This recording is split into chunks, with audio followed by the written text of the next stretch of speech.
The children had put Heng to bed lying down and taken his glasses off. He had closed his eyes, pretending to sleep, until he heard the door close behind them. Then he opened them again and sat up in bed.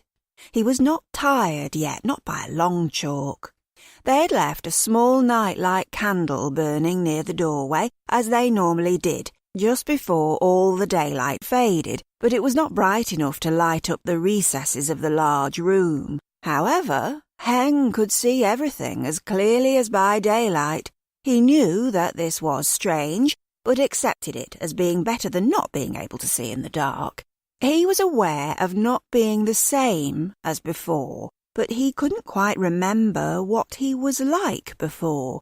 He only knew that something had changed and that he was different now. His wife had said that he had liked green salads before, but he had no recollection of that, and he found the idea of eating vegetables quite revolting. He couldn't understand why anyone would prefer vegetables to meat or milkshake. Heng knew that the term milkshake was not quite right either, but he could not work out what the drink contained beside the obvious milk. Cochineal? Beetles? At least that was meat of a sort, too. Strawberries? Carrots? Perish the thought. But he had no idea at all. Heng wasn't aware of it, but his attention span had shortened quite considerably, and consequently problems did not build up and worry him for long. He thought about his family and wondered whether he loved them, or had loved them, and concluded that he must have done, and ought to continue to do so, as they seemed to be so concerned about him and seemed to love him. He vaguely remembered the other woman that they called Auntie Da. His brain was lucid enough to work out that if they all called her Auntie Da, then she must be his auntie too, but he couldn't remember any more than that, although her face did look somewhat familiar. He tried to remember what he did for a living, but like a person recovering from concussion or amnesia, the memory was just past the frontiers of his consciousness. He struggled with it for a few minutes, but then his mind turned to something else.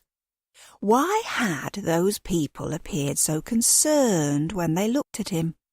They had talked about him as if he were or had been ill, but he could not remember anything about having been ill, and amnesia never crossed Heng's mind as a possible reason for that.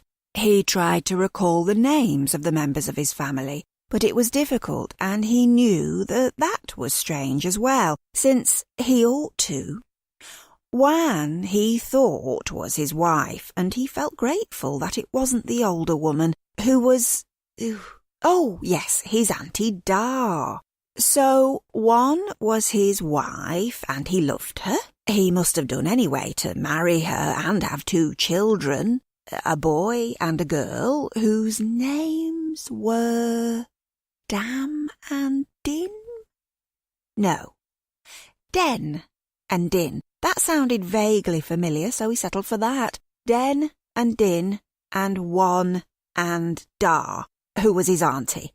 Then, suddenly, it did not seem important any longer, and he started thinking about food again, although he was not hungry. It was just his mind checking whether he was hungry, a general concern about where his next meal would come from when he did become hungry. He couldn't remember where his supplies were, or even whether he had any or not. He remembered that the females had given him food and wondered whether they would again the next time he was hungry. But ought he to rely on them? He struggled with their names again. Wan and Din. Yes, that sounded right. Wan and Din were the providers. So what did the other male, Den, do? He had no idea at all. Did females provide for males? Did Den just wait for food to be brought to him too? Heng had no idea about that either, but the moment soon passed and he was wondering why he was in this large room alone when all the others, his family, were sitting outside. Was he their prisoner?